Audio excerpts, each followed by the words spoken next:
Welcome back, guys. It's another episode of the Neutral Corner.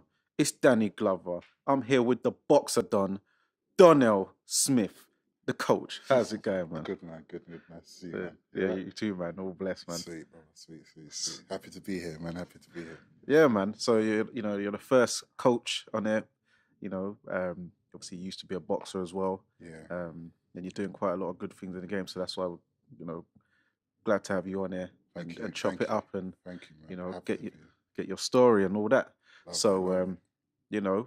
First of all, we like to take it back to the beginning.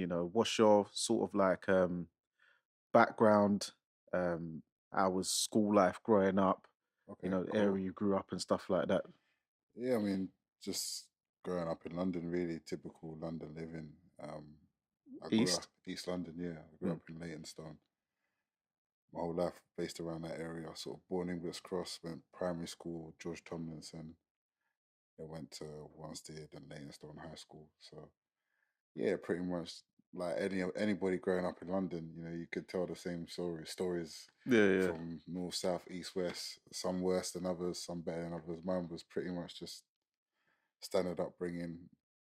I was always troublesome, just as a kid. I couldn't help myself, even in class. Couldn't sit still. Always had to make some kind of do something. It's just always in trouble. You know what I mean? Detentions, Paper pellets and all that. not so much that. Just just really just couldn't behave myself, man. I was always in detention. Always, like I didn't even get to finish. I got a 45-day exclusion before my final last day of high school, man, of secondary school. So, Oh wow. just fighting, just starting trouble, Just a normal bad kid, man. Just a normal kid. Yeah, normal kid. Yeah, normal kid stuff. To me, that's normal kid stuff. If you work with boxers, every boxer will tell you the exact same thing. Yeah, that's not. Yeah. Some people will think, "Oh my god." Yeah. That's the normal life of a boxer growing up. Most boxers are just all that energy, just didn't know where to put it. That's what it was. Yeah. Definitely. Yeah.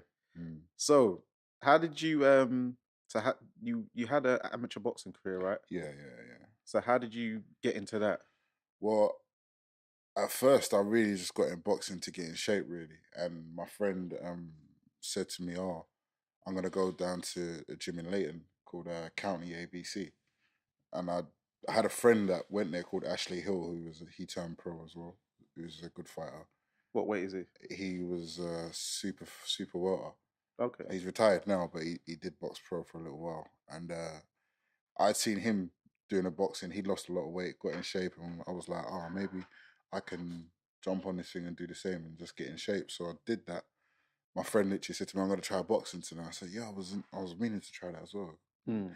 So me and him went down there, and first session was hard. It was a hard session, man. It was crazy. It was just because that gym was predominantly more circuit based. So we was going in there doing like boxing circuits, like speed on the bag, power, burpee jumps, and all them things there. So it was mad, but I loved it. It was tough, but I kept coming back until I sort of fell in love with it. And I think after a year or two of boxing, sparring, I just thought, you know what, let me have a fight. You know what I mean? And I had a few amateur bouts, a couple white collar bouts as well. And so was their kit the one in like the blue vest? Yeah, that was my debut. Yeah, my amateur debut. Oh, okay. Yeah, because I've seen a few clips of you still, and hey, this guy's got hands, Do not let this guy get angry. He lets them go. The hooks are coming in vicious and fast and thick, full effect. So I've seen you. Yeah. I had a lot of tension in that fight, man, because that was about a year and so in the making to get that fight out, and I'd been sparring so many good guys and sparring quite decent level fighters, and I just couldn't wait to fight. And when I got out there, I just thought, and you know what it was? No joke. I was watching this man here before the fight. I was watching Tyson before the fight. Because it's your first fight, the nerves get a hold of you. So I'm literally on the bus because the first fight was in Leamington Spa. I'll never forget it. My God. Leamington Spa, and it was a heavyweight show. And I walked in there. I could be wrong, but I'm pretty sure I saw Dean White in there. I don't know if he was there, but I just saw a lot of big guys. And I'm a heavyweight, but I wasn't a big heavyweight. I'm only Mm. 6'2". Most of the guys in there were like 6'6", 6'7". Yeah, Dean's Big massive. guys, yeah. Yeah. I might be wrong, but I saw a guy look like him, and there was other guys that if you're watching this, you know you was there. Say a shout out, but I'll never forget going in there. I was like one of the smallest heavyweights in there. I thought, damn, I might get knocked out today. But I was watching Tyson all the way there. And I said, I'm coming to brought down something. I was just tension. I was like, yeah, let's go. So as soon as I got in there, I had a plan in my mind. I was like, I'm going to make him miss with the first punch, and then I'm going to destroy him. So we walked straight up to him with the first ball, and so slip. He slipped through the shot. I slipped the jab. Then he went, yeah, let's go. Started going ham, man. Yeah, that was sick. I like that video. Yeah. I think everyone on their debut has a boxer in mind who they're going to impersonate. I remember mine was Prince Nassim. Really? Yeah. Yeah, you know, I came in. Stories about you, you know. You're a slick boxer. I came in. The redder came in. I started doing all that showboat. You know when he used to have the tassel shorts back in the days. That was funny. No I way. wiped him out in like 60 seconds. Craig was there. Craig Richards, my cousins, Charlene, Jodie. You know they're mental anyway. They were screaming from time. My auntie Claire, my uncle Glenn. My other cousin Christian. It was mad. That was funny. So was that the guy you styled off then? Prince Nassim, would you say? In the beginning, yeah. Okay, then as time got older, I've evolved a bit and got my own Same, thing. Yeah, that's true. You do move on from different fighters. You start with one fight and move on. You change it. Yeah, because then you start getting caught and realize, okay, I can't really pull off all them moves. So how many fights did you have then in total? About 4 fights as amateur and a couple white collar fights. About 3 or 4 white collar fights as well. Yeah, so I didn't have a long boxing career, to be honest with you. I settled down I met a girl and settled down, and then just went away from boxing. And everyone will tell you, you know, I had all the talent to go far. I always say I should have really took it serious, but I'll be honest with you, I just didn't see the vision at the time, you know, and I live with that regret regularly, you know. Yeah, there's a lot of fighters who live with that regret, you know, whether they've got because obviously at first when you turn pro, boxing doesn't really pay as much unless you've got the big Olympic World Games behind you. So they either go to work, especially the traveling community, they'll have a great junior career usually. Come seniors, they start going work, or you meet a woman, you know, as they say, women weaken legs, you get distracted, or they get distracted by friends, they start going out partying. Right, so yeah, there's so many, even there's a lot of fighters, they live with that regret, where, you know, you shoulda, you coulda, you woulda, and it's just one of those things. But so what made you feel to transition and get into like coaching then? Well, at the time, like I said, I got to a point where I've been amateur boxing for about 3 years, and I felt like I got bored of it, you know, and I kind of stagnated a little bit with my training. I think I'd gone as far as I could in the gym I was at. You know, the gym that I was at was more predominantly fitness-based gym, which was counties. Wasn't box at the time. It wasn't really boxing orientated. It wasn't taking people to fights and stuff like that. Not many people would bout from there. It was just like average Joes that would go there to get fit. So was anyone like carded there? Yeah, I was carded, and I think Ashley Hill was carded as well. Okay. But we was the only fighters for the gym, really, and we didn't bout much, you know. So, I just, it's not the gym's fault at all. It's just I kind of just lost a bit of interest in it, and I just started picking up the pads and coaching the juniors before I'd do the seniors. So then I would just do pads with the juniors, and the parents used to really embrace it and like it and say to me, "Oh, you're really good." And I'd think of little drills and stuff for the junior, and they all like it. And I thought, oh, I had a talent for coaching.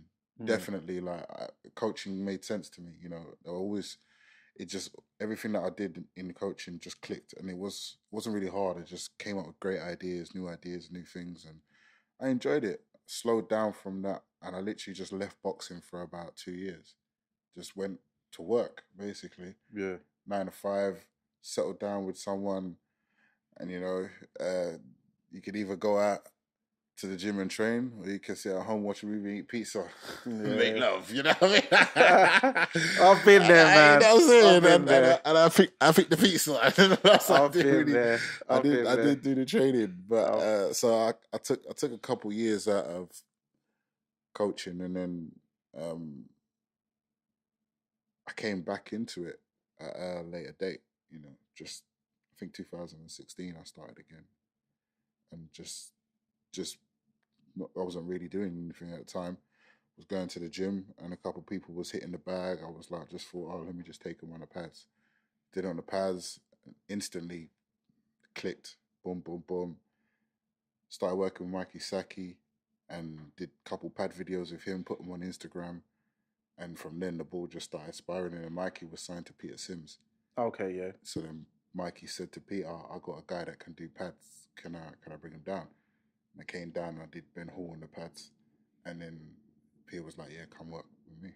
That's it. Yeah. That was my birth into pro boxing, really. So who would you say, did you learn pads off of anyone in particular, or did you sort of just like figure it out sort of for yourself? Figured it out myself. I'll be honest with you. No one ever showed me how to do pads. I think pads is one of those things you kind of got to do it on your own. I've tried to teach people how to do pads. It's not really easy to teach people. It's easy to teach you how to box. I can't teach people how to do pads. It's weird. It's actually weird. Like a lot of coaches said, "Oh, you want to come on board?" And it's like, even if you, I have like not intentionally coached people, but intentionally trying to coach someone out. Yeah, hold your hand like this, and it's more of a feeling. You know what I mean? And throughout the years, 2016, since 2016, 6 years. 6 years. I've done pads. I'd say if there was 365 days in a year, I've definitely done pads 300 days of those year in 6 years. So I've put the work in, and it's just gotten better. And the level of fighters I've worked with has helped me to improve and get better and better. You know what I'm saying? So. Well, I've seen the level of fighters. You know, I've seen pics and stuff with, and vids of you with Conor Ben, Anthony Joshua. I see you did a camp. I think you was taking some of his sparring partners, like, I didn't actually do any pads with Joshua. I'll be honest with you. He's got too many coaches there for me to do pads with AJ. Yeah, I see about 30 man. There's like 3 coaches out there at the time. That was the Pulev camp, and that was just after I parted ways with Matchroom. And one of his team, who I'm a good friend with, said to me, you know, if you're not doing nothing, do you want to come on board and just work with the sparring partners? So I did pads with Brian Jennings, Gerald Washington, Peter Kadiru, Jose Stewart, and just a few other fighters. Yeah, I did pads with Jose Stewart. Okay, you fought yesterday? Yeah, he fought yesterday. Yeah. On the Wasserman show, didn't he? Yeah. Wasserman show, Sky Sports Boxer show. Boxer show. Yeah. So I did pads with all of them lot up there, and yeah, done pads with Conor Ben, Joe Cordina, all them Backstrom boys, Ted Cheeseman, Felix Cash. That was sort of everyday. Spider Richards, of course. He's probably the one fighter I've done the most pads with throughout my whole boxing career. And probably, you know, me and Spider spent hours locked in that gym. Yeah. I've still got the footage on my phone, you wouldn't believe it, of us just doing combinations, going to this gym, that gym, just combos, bah, bah, bah, bah, bah. And he's probably the one that brought me on to be a better pad man, you know, working with Spider from, I think, 2017, like every day, just working hard, you know, and there's been quite a few names I've worked with. Yeah. And obviously, when I did move to Matchroom, that sort of helped me to get a bit better at what I was doing, you know. Yeah, because when you're in a base, you know, you're in an environment, and you're around, you know, quality fighters and that. But yeah, big up Craig Richards. Every time. You brought Donnall on the footage. Hopefully you can show me. Yeah, I'll show you some footage, man. Some old school stuff from 2017, 2018, man. Some time ago. Where Spider was super middleweight. Oh yeah, he's looking like he was on. Looked like skinny. He looked like he was on hard food. Yeah, and not the green banana. Yeah. It was on something else. But but it's all good. So what fighters have you got under your stable now? Then at the moment, I've got a few amateurs that I'm helping out here and there, but my main fighter is Adam Mohammed. You know, he's good youngster, 7-time national champion. as an amateur. Um, I then sort of came along at the tail end of my time at Matchroom, just before lockdown and COVID, and he just won bronze in the Youth Europeans Okay. and done really well out there. And he'd come home, but he was a bit disappointed for getting the loss. Mm. And then he won the Haringey Box Cup, won a gold. A few people were highlighting him to me. Shiloh de Freitas, he's a good boxer. He's boxing for MTK Yeah, now. yeah, I know, yeah. Shiloh sort of put the through ball food for me and him to link up, and I saw him, and Adam was Adam came down the Matchroom, and I did a few pads with him, and then it's like we clicked instantly. You know, I saw a lot of hunger and determination in the kid. But first things first, I could see that he needed a lot of work in terms of sitting on his shots and being more sort of putting his body behind his punches and things like that. And, you know, from then we've been together. That was 2018. We started working, me and Adam. Okay. Yeah. And then, so since then he's been with me, and he's my main fighter at the moment. So was it, so after he medaled at the Youth Europeans, did he have on his mind that he wanted to turn pro then, or was it? Well, he might have. I told him not to. I said to him, go stay amateur, go on GB, go win what you need to do, go to the Olympics, man. It's gonna help you better. You can at your weight, 57 kilos. I reckon you could be podium and you could smash it. And I knew he would have, to be honest with you. He's that talented, and his style of boxing is suited for amateur boxing. He would have gone all the way. But he just said he's done. He's been boxing as an amateur since he was 7 years old. So he says, D, I'm done with amateur boxing now. How old is he now? Pro. He's 20. Okay, yeah, that's a long time. Yeah, so he's 20 years old now. And he just said, D, I'm done. I can't roll with it anymore. And I said, all right, fair enough. What do you want to do then? He's like, I want to turn pro. I was like, you know, if you turn pro now, you're going to have an uphill journey, because the promoters will be interested in you, but they'd be more interested in you if you went and boxed on GB and got the titles and the medals and won international competitions, Commonwealths and all these things. Promoters will throw big checks at you. Right now, you're going to have to prove yourself. And he goes, I don't care. I'll do it. Like, cool. And from when he said that, I wasn't going to say, I couldn't change his mind. Yeah. You know, he was determined. So from then we just rocked out, and we got the deal. We got him signed to Frank Warren. He signed up with Warren Management, and now we're boxing for Frank Warren.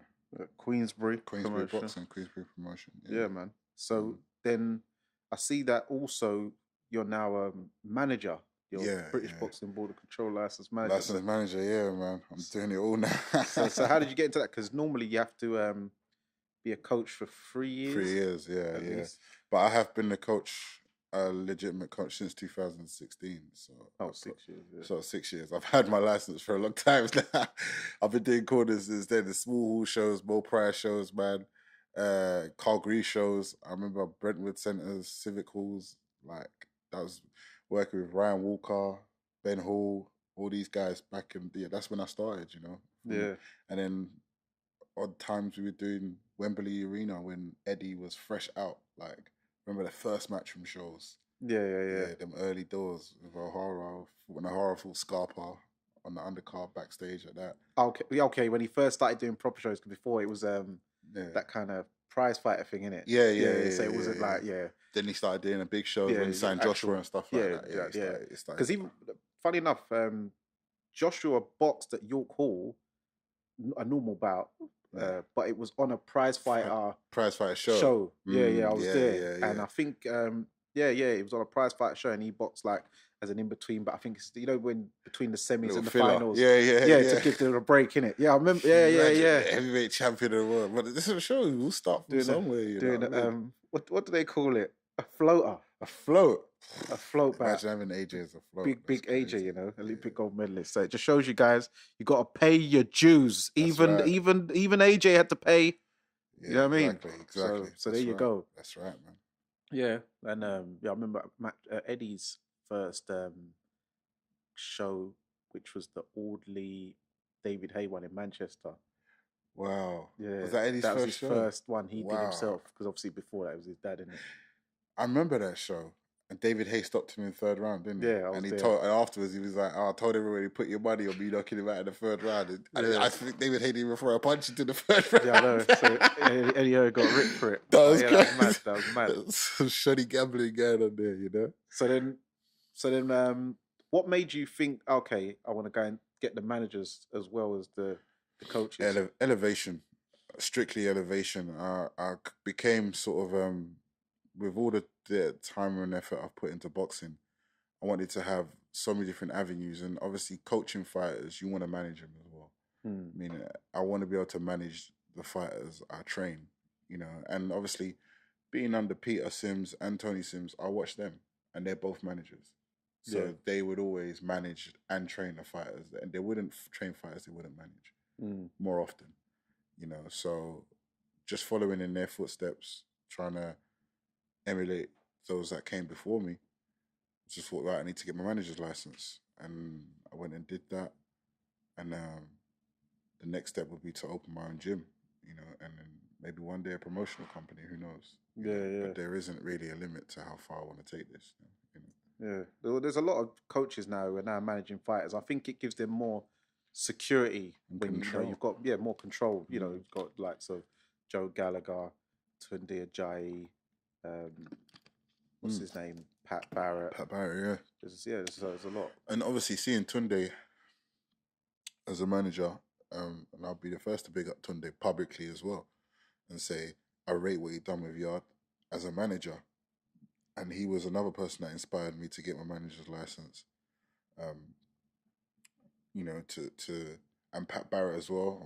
You know, me and Pat got very close mutual friends that, you know, we're in communication through friends, and I've spoke to Pat a couple times on the phone, and he's another person that I look up to and think, like he's doing it proper, you know, Black Flash Promotions and stuff like that. Pat's the guy, you know what I mean? He's doing his thing. So just those that came before me, like I said, just following the pathway and just trying to emulate what they do, and just not disrespect, but to just try and do it better. You know what I mean? Yeah, no, that's not disrespectful. And the thing is, the elders, you know, if they're really thorough, they'd want you to surpass them, because 100%. it's like anybody. If you've got a protege, or as for instance, you know, if you're a father, you'd want your son or your child to grow up to be more successful than you, 100%. do better than you, because otherwise, if they're doing worse than you, then you've kind of failed it, and then because 100%. then you put your name as, okay, yeah, you know, he looked up to me, or he was under my tutelage, and then if this person done work, it's like, well, what did you really show him then? Of course, yeah, You know what I mean? of course, it's true. And only a hater would want you to do well, but not as good as them.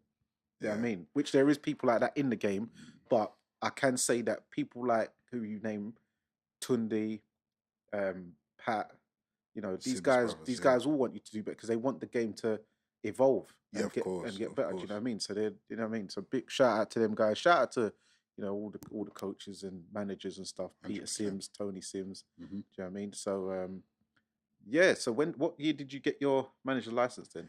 I got my manager's license about 2 years ago. I want to say maybe a year ago, 2.5 years, a year and a half to 2 years ago. I can't exactly remember. I just remember the interview process was long.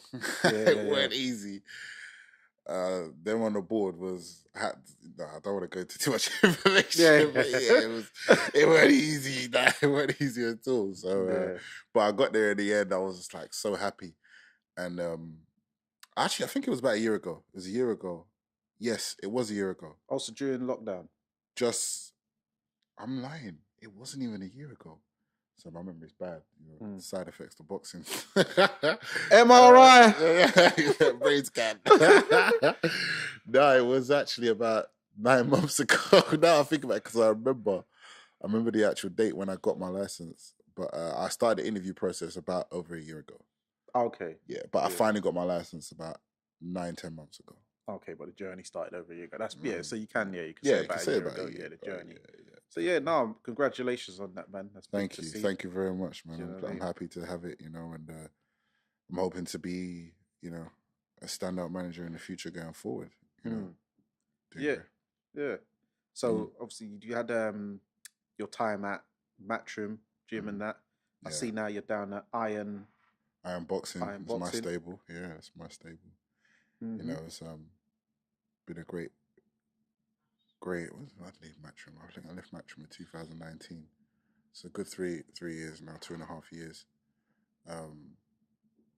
You know, and eventually from being there for 6 years, 3 years under Peter, 3 years under Tony. Well, I'd say 4 years, sorry. 2 years under Peter, 2 years under Tony. I kind of had to be my own man eventually, you know what I mean? And start my own thing eventually. And I've started it now and I'm not looking back, just keeping going forward now. Yes. So how's that been going though, Dan?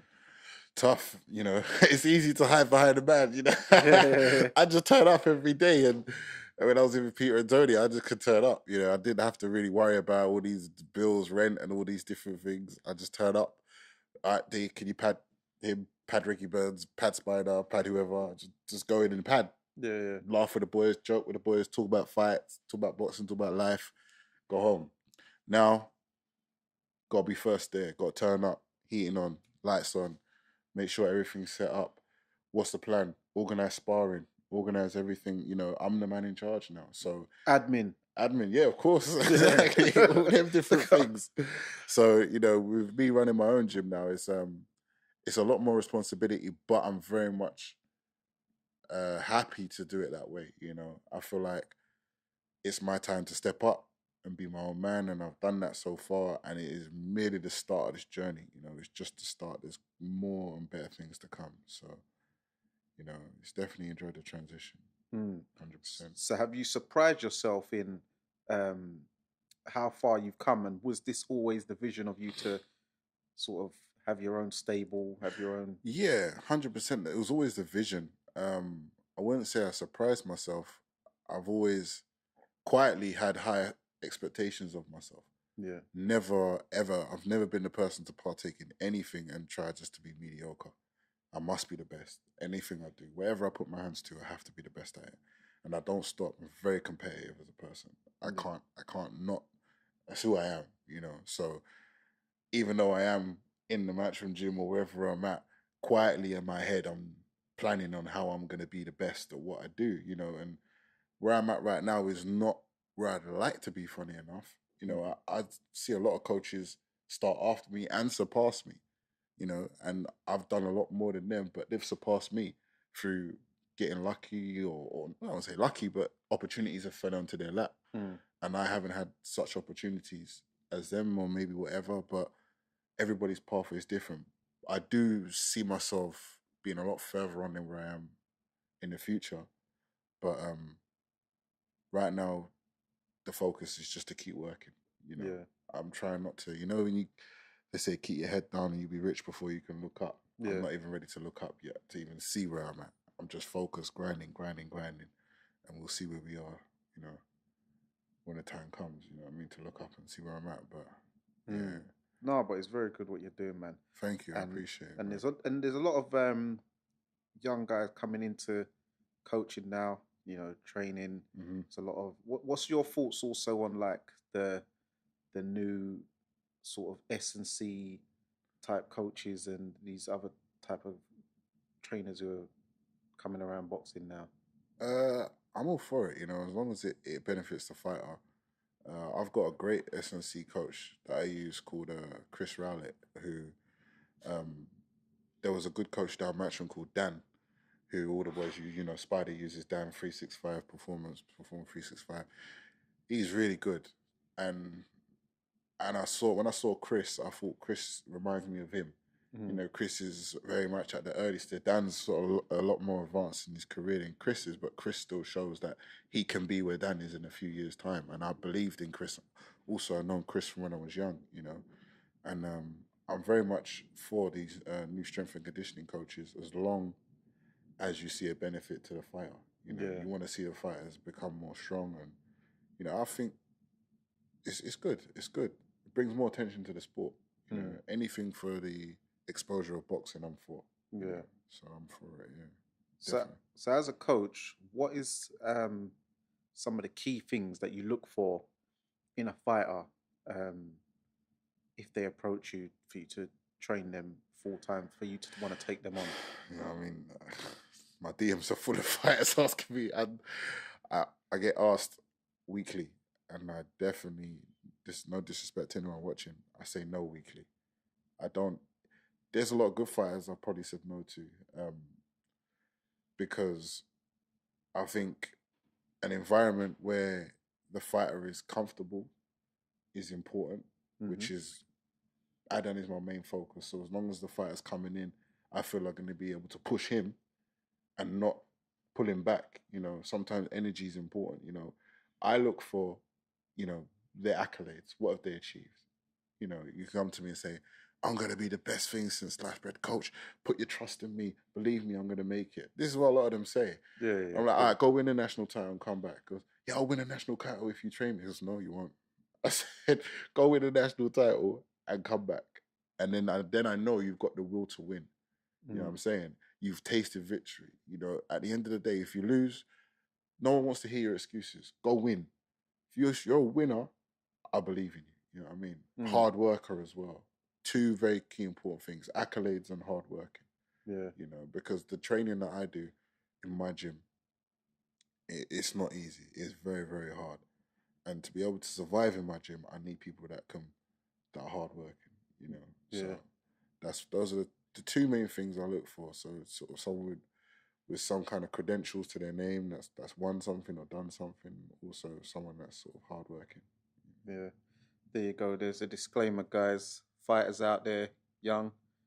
Those, if you haven't got the credentials, some accolades, and you haven't got the right mentality, you need not apply. That's right. You no disrespect. No disrespect. So, as they say, respectfully. So, yeah. So I see you've also got some outside ventures. You've got property management. Yeah, property management company. How's that going? And how did you get into that? Me and my friend, we started this company this year actually, just managing properties, renting them out, and things like that. You know, it's been an interesting journey. You know, but we're on the pathway to branching out further. You know, there's a lot of fighters that make a lot of money, and our property management company is gonna be, by the end of this year, we hope to be able to be approaching fighters, say, give us your purse, we're gonna turn it around for you. You know, we're gonna invest in this property for you. We're gonna make where we can run it for you. We can do whatever, because a lot of fighters are getting money and getting paid 10, 15, 20, 30 grand. I'm not doing nothing with it, but buying Valentinos and stuff like that. Bottles. And bottles, yeah. Hopefully not bottles, but yeah. Come on, we know they're buying bottles. Yeah. We know they're turning up. But it's a good thing to have like a fighter just say, all right, cool. Here, give me. They give the company some money, and we turn that around and flip it for them. They can either flip it in a quick sale for them, or we can purchase the property and rent it out for them. You know, and not just football, not just boxers, footballers also. You know. Okay, so you got football clients as well. Well, at the moment, that's what I'm saying. That is the long-term goal. Yeah, to be having people. We're doing it ourselves first to figure it out. So far, it's going good. Once we can prove and have a portfolio and show we've done this, next step is it. No, that's big. I didn't even know that was. I thought that was just something completely. But it's good that you're going to incorporate it to help fighters. You know what? Because funny enough, I was going to ask you a question about: do you think? Because I know you've seen the board a few times, obviously with coaching, managing. Yeah. Do you think that there should be a course? Because you know they give you a booklet, that white booklet thing. Mm-hmm. Do you think there should be a course for fighters on sort of how to spend their money, how to also know, sort of a course to learn about deals and stuff? Because a lot of fighters have horror stories, past and present, and I imagine in the future, about, you know, being done over by promoters, managers, or just mishandling their money, friends who they've brought on board, who, you know, so-called entrepreneurs, and it just all goes wrong for them. I think what needs to be done is more transparency about purses, because nobody knows getting into it unless you talk to fighters, and fighters don't like disclosing how much they make. Yeah. So if there's more transparency about how much a fighter makes at a lower level, people will understand that there's not a lot of money in boxing. And I think teaching fighters how to manage that money is great, but also I think it's good that, you know, people know what fighters are making. That way, when you come into the game, you've not got a high expectation, or you kind of No, you can even get screwed over sometimes. You can go to a manager or a promoter, and this can happen where they'll say, "Oh yeah, we're going to give you this," and you'll be like, "Oh yeah, I'll take it," but you don't really know you're being undervalued. Yeah, there's a lot of ex pros who've said that they've had a they took a fight on such and such deal, Mm, and they've told me 20 years later yeah, they're having a drink with this manager or coach guy, yeah, their old trainer or what their old manager or something, just at a random dinner show, whatever. They're like, oh yeah, yeah, do you remember that fight?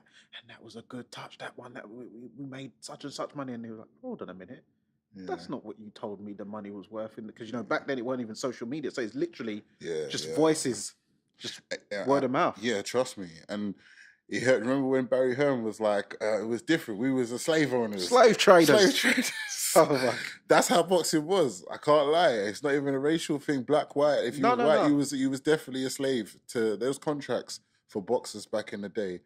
Were that way. We own you. You Yeah. know. Well, Mike Tyson. Do you remember when he said when he was with Bill Clayton? Yeah, yeah, the yeah. first The the first first two guys. promoters. Yeah, Yeah, them yeah, two guys he was with first when he yeah, was like, yeah, yeah, yeah. they were just like slave traders, and then then I got with Don King, and he's just a piece of shit, and he'll rob his own mother, and he Nah, just did. bruv. So he was And just like, yeah, so it's not even black white because as he said, Don King was killing him, and we know Don King has done a lot of man over. yeah, no. And the thing is, boxing is just such a when it comes to money, it's such a horrible thing because nobody knows. Everything's kept behind closed doors. Floyd sort of exposed it, and everybody, the one man to talk about how much money he made was Floyd, but people would assume that's what fighters are making. People assume everyone's making AJ money, Tyson Fury money, and Canelo no, money. Canelo. Come on, bro. Right. Like that's three people or hundreds. You know what I mean? It's no one ain't making that. People are making very small amounts, in boxing, and I think there needs to be more transparency and definitely more educating of fighters before they turn pro what they actually can make. Yeah, Especially for small hall promoters, you gotta sell 70 tickets before you even make a profit. yeah, because I know a lot of the small promoters, Left Jab, Miranda Carter, Mickey Elliott, Mm. Greaves, they say you got to sell like 100 tickets to get on the show. Otherwise, you can't get on the show. I know fighters who've boxed for free. I know fighters who end up having to pay the promoter, so they've So they not can got no fight, wages and man. had to pay to cover the other 30, for instance. For Mm. say they have sold 70 Yeah, or they've sold 50, then they've got to yeah, pay for the rest to 100%. make it show. Because they'll go, all right, I'll just cough up the rest, and that way I can get some Get out. experience. Exactly, yeah, So exactly. It's tough. It's tough, man. And the sport itself is ruthless enough. I mean, Tyson said it is. I've been robbed of all my money. Can I used to get a blowjob? well, look, You know what I mean? You get punched in the head for a living, and you get robbed of your money. I mean, this has got to be the worst sport in the world. Surely, like, what are we doing here? You know, what I mean, maybe but, that's why he said to that woman, "I don't usually talk to women unless." yeah, you know. You what know. I mean? So you should keep quiet unless you want to. He's a madman. Yeah. It's a sport that would, and I remember when I first came in the game, I came to the gym and I was telling Peter Sims, yeah. I wanna quit my job and I wanna do this full time. And he looked at me he was like, you ain't gonna make no money in this. And he was right. And I'll be honest with you, even at my level now, I'll be very transparent so people know. There's not a lot of money in boxing, and only when you there is a lot of money when you get very fortunate and successful. And some people have been a lot more fortunate than others. Ben Davison signed um, Tyson Fury. I think his first fight was like Barney Jones or something like that. Then he got Tyson Fury. Now he's got a whole stable, Josh Taylor and all these guys. Not to say he's lucky, he's worked his way to get there. You know what I'm saying? But sometimes you do need a touch. You need a touch, and he got a touch, and he used that touch for his benefit, and now he's the man. So obviously, and I'm sure he's doing well financially. Yeah, and that's what I'm saying. Guys like Sam Jones as well, the management. Sam Jones and other coaches. There's a lot of other coaches, the young coaches that have got done well and been able to make a lot of money. but it comes with maybe getting a bit of a touch, as well as, you know, being well enough and networking and marketing yourself well enough that people will say, I like him. You know what I'm saying? Yeah, or So, or you could, you could have a touch, but also graft like Dominic Ingle. But I imagine his dad Brendan would have been going through the proper grits. But now his son gets to bear the fruits of the labour of the Winkerbank gym. So, and we know Dominic's been in there since he was a kid. yeah. So he has grafted, but also he has inherited where fighters can just flow to him because of the name his dad's made. The Ingle name, yeah, of course. So You know, so and it's very difficult because even myself, I mean, the fighters I've worked with, if you put them in front of the camera and ask them, what do you think of D? I'm sure no one will really say anything bad about me. But at the same time, you know, how do I now market myself to pull a GB fighter or an Olympian or someone that just won, when there's Shane McGuigan, Ben Davison, and all these other trainers out there that have got bigger names than me. And in my head, I'm up there with them. And I won't hide away from the fact that I believe I'm just as good a coach as these guys. And if you speak to the fighters that I work with, they'll tell you I'm a good coach. But I don't have that marketability as they do to pull those guys to me straight away.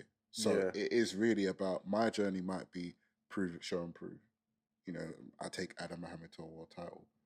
And then, you know, because there is a lot of good trainers that are not known and not spoken about. Pat Barrett's one of them. He's getting his accolades now. He's been a coach for years, you know. And Grant Smith, who's still City Gym trainer, who's Donnall Smith's dad. Okay, yeah. Sonny Edwards trainer. Won Charlie Edwards world title. You know, who talks about him? You know, he's a brilliant trainer, you know. And it's like the main guys get spoken about, and you got to compete with those. So anybody that's won an Olympic title, I might send them a DM or a message. They'll look at it and be like, listen, you're last in the queue, mate. There's a lot of people ahead of you. And that's how it is. So when you're coming up, you kind of just got to maybe get lucky, get a fighter that you can take from zero to hero and turn into something great, and you two click. And then maybe that's your way in, you know? Yeah, well, there's a lot of gyms, as we know. If we use the American model, for instance, you know, before everyone used to go to the Gleason's gym. No one goes there in New York no more. Then we know the Wildcard gym, Freddie Roach's gym, was flavor of the month. Yeah. When Pacquiao Pacquiao, was there. Khan, everyone was going there. No one talks about it really anymore.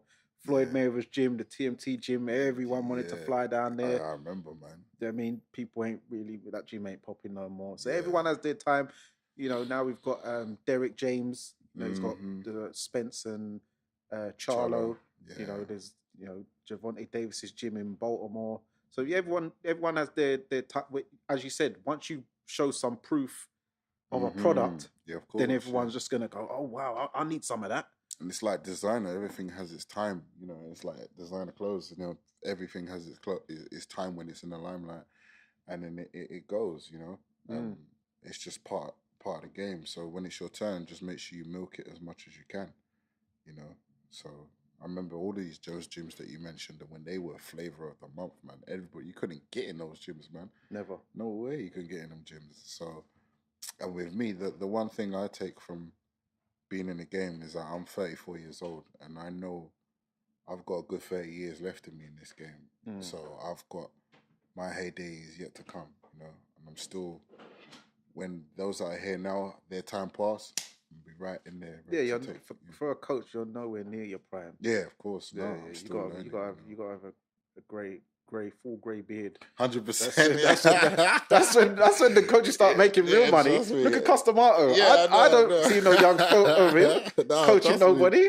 Yeah, it's true. It's so true, man. It actually is true. You know, and you've already got Floyd Patterson. He was old. I know, it's true. I mean, even Tunde's been in the game for 20 odd years. You know. Yeah, but the thing is, do you know what it is? It's because also Tunde looks a lot younger than he is. Yeah. Because I've known Tunde for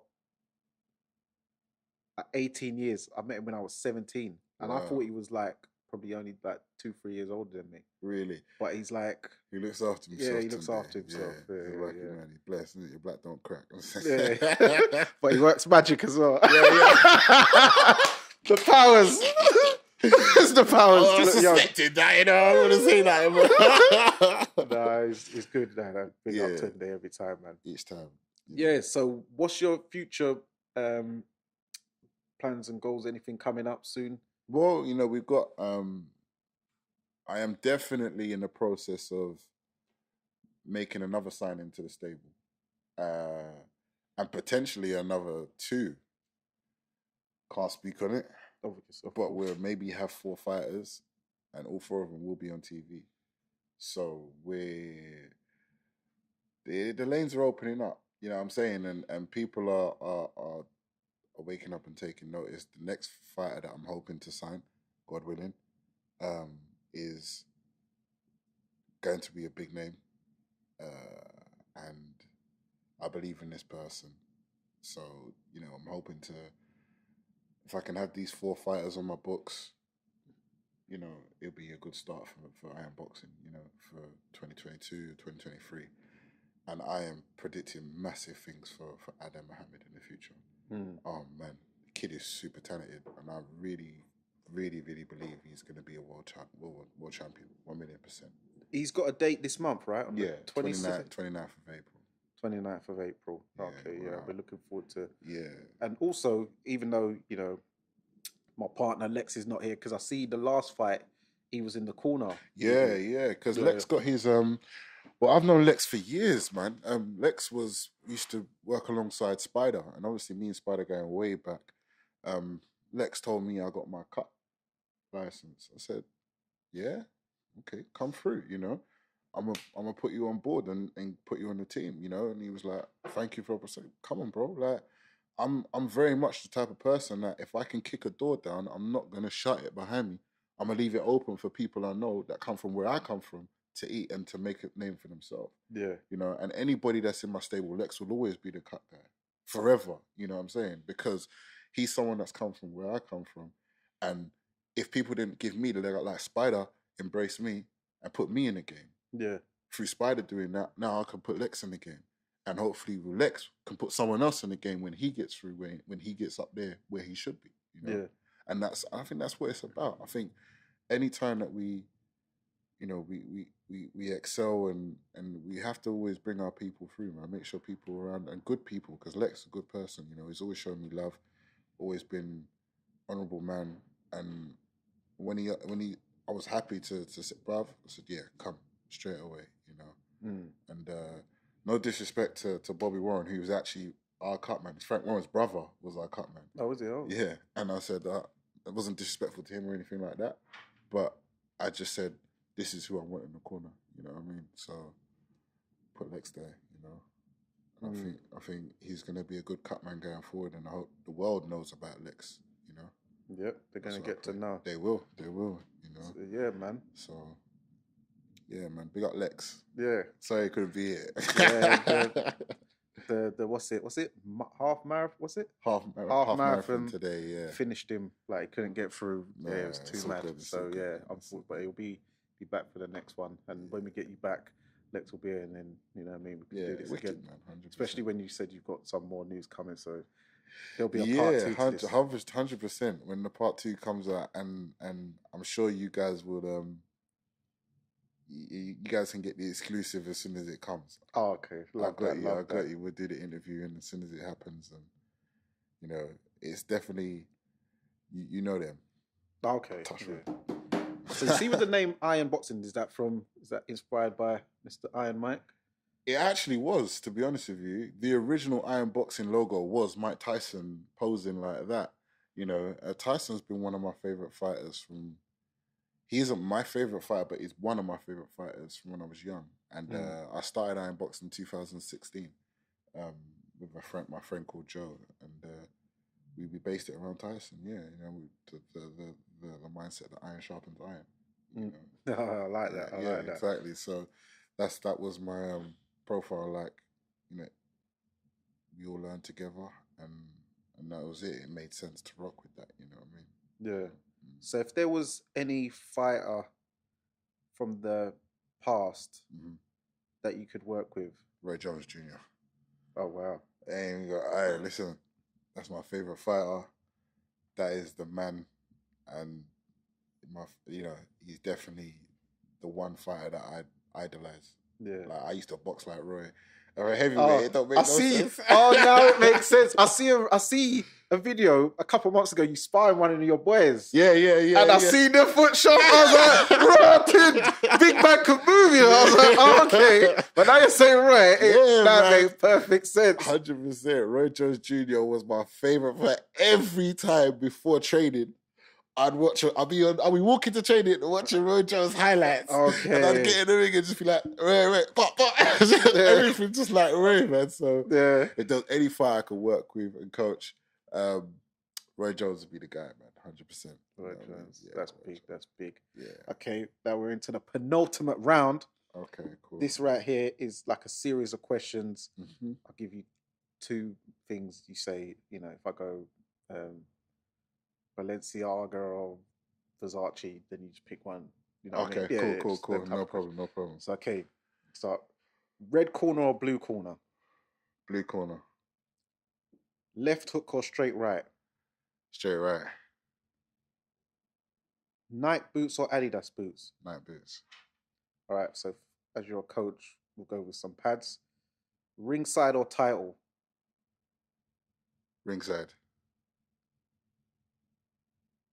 Everlast or Cleto Rays? Everlast. York Hall or O2 Arena? O2 Arena. Tupac or Biggie?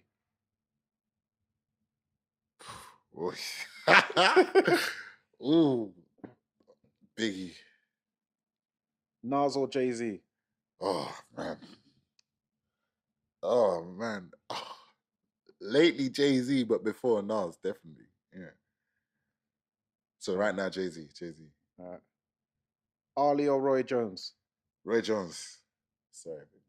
All right. Ali or Tyson? Tyson. Sorry, big man. BMW or Mercedes? BMW. Audi or Lexus? Lexus. Don't like Audis. No? Hate them.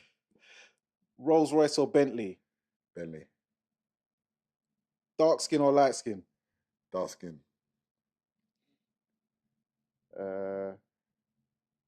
Rice and peas or jollof? Rice and peas. Yard, man. Come on. Come on. Garage or house? Ooh. House. R&B or slow jams? Slow jam. Sweet boy. Dancehall or Afro beats? Afrobeats. I used to be a dancehall man, but now Afrobeats definitely. Where's your parents from? Jamaica. All right, cool. I'm a traitor. No, I'm taking All right. Curry goat or oxtail? Oxtail. That's Spider's definite favorite. I know Spider loves oxtail as well. Yeah, I think that's our family favorite. Yeah. Well, mine, that and cowfoot. Cowfoot. Yeah. 100%. 100%. All right. Matchroom or Queensbury? No comment. Queensbury. Can't work with Queensbury. Yeah. Sorry, Matchroom. MTK Global or Black Box Global? Who's Black Box again? Dean. Oh, Dean. Black Box. 100%. Top Rank or PBC? PBC. Boxer or Golden Boy Promotions? Boxer. Hennessy Sports or Pro Bellum? No comment. I can't answer that one. Coke or Pepsi? Pepsi. Hennessy or Courvoisier? Courvoisier. I don't drink anymore, but when I was, it was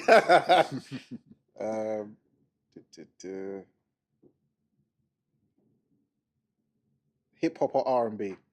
Hip hop. All right. You're past the penultimate championship rounds. Lovely. Cool. Let's go. Yeah. So yeah, man, it's been great having you on. Thank you. You know what Thank I mean? you for having me, man. You've actually given some good knowledge and insight into the boxing. Hopefully, people in the boxing game, whether you're a hardcore, a casual, a fighter, what advice would you give also to a young person? Because I've had a few people inboxing me saying that they wanted, I don't know why, but they said they want to get into coaching and sort of asking me what sort of steps they can take. And, what advice would you give to someone aspiring to be a coach, trainer? coach your brother, coach your sister, coach your friend, coach your pal. I coach my friends. You know, me and my friend we used to do pads in the park. You know, till it got dark. You know, we didn't have a gym to use. I was really dedicated to getting good as a coach, and my pad work. I get rated for my pad work, but I put the work in to get good at the pads. You know, every day I was doing pads. So just pad, random person. Try help them improve as a fighter. I taught a lot of my friends how to box. You know, just my people, randomly. Yo, bro, come down. You know, and just do them on the pads, and they all learn. All my friends know how to fight now. I taught them. So start at home, and then build your way up. That's the way I did it. You know, so that's what I'd advise you. A lot of dads ask me this question as well. Where should I see? Coach your son. Coach him. Learn how to coach him. Take him on the pads. You get better. You know. That's my advice, really. Yeah, and also you can as well as the pads, teach him exercise drills, get it into the head, how you can regiment and get into his head. Yeah, and also it's all about strategy as well. 100%. And getting to know your the person you're taking on. 100%. I agree. Yeah, definitely. So just be active. You know. Yeah. Just start small and then build yourself up. That's my advice. There you have it. Thank you very much, Donnall, man. Happy to be here, man. My guy. Bless, man. Thank you so much for having me. Brilliant. Yeah, man, and we'll definitely get you back on. 100%. I look forward to it. So there you have it, guys. It's another episode of the Neutral Corner. It's Danny Glover from Fight Fan TV Live with Donnall Smith. We're out. Bless. Thanks. And remember, persistence beats resistance.